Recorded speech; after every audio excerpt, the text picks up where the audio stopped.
Қытайдың бағасын көрсеңіз, сіз Қазақстаннан зат алғыңыз келмей қалады. Сіздер әлі Қытайдың бағасын білмейсіз, сол үшін әлі осы жақтан зат алып жүрсіздер деп ойлаймын. Қытайда айта кетейін, Қытайда 1 юань 51 теңге болып келеді. Мына мысалға емізетін емізік бұл Қытайда 178 теңге тұрады.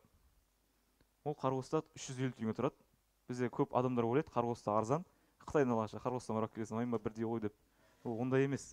Қарғосқа негізі Қытайдың азаматтары ол жаққа келіп бірге бір қос сатады. Сол заттарды біздің адамдар келіп, базарға келіп 750 теңге сатады.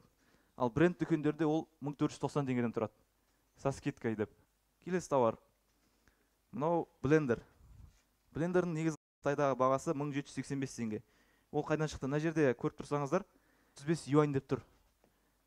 35 юань сіздер калькулятор алып 51-ге көбейтесіздер. Сол 51-ге көбейткендегі баға теңгені білдіреді. Яғни бір штукке осындай теңгеден келеді деген сөз. 1785 теңге, қарғоста 4200 теңге тұрады. Базарда 8500 теңге тұрады. Рас қой? Бренд дүкендерінде 11490 теңге деп тұрады. 50% скидка деп тұрады еще. Мен мысал ретінде мына 1688 сайтын көрсетіп отырмын сіздерге ең арзан деп. Одан кейін мына сумка, ноутбук сумкасы 9 юань тұрады. 461 теңге тұрады. Қарғоста 2100 теңге тұрады. Базарда 6500 теңге тұрады. Технодомда 14990 теңге деп тұрады. Мынау Lenovo деген сумканың маркасы.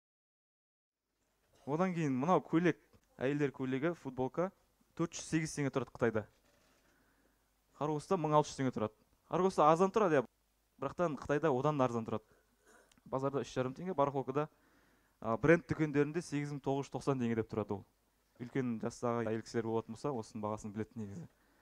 Мынау кішкентай балдардың көйлегі, футболкасы 351 теңге тұрады Қытайда. Мысалға, осы жидешені алуға Қытайға барып келсеңіздер, $1000 құртып, мына жидешенің бағасы $1000 351 теңге болар еді. Ал сіздер, біздер арқылы Қытайға бармай-ақ осы тауарды әрі кетсе 400 теңге алып келе аласыздар қолдарыңызға дейін. Қарғостан міндетті түрде арзан болады.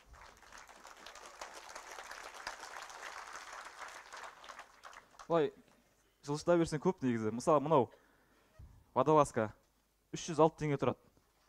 Мына ойладыңыздар ма 306 теңге тұрады деп? 2000 теңге деп ойладыңыз да? Мынау негізі қымбаты, мен өткенде арзан тұр мынау. Қарғоста 3200 теңге, базарда 3400 теңге, бренд дүкендерінде 6990 теңге скидкасымен.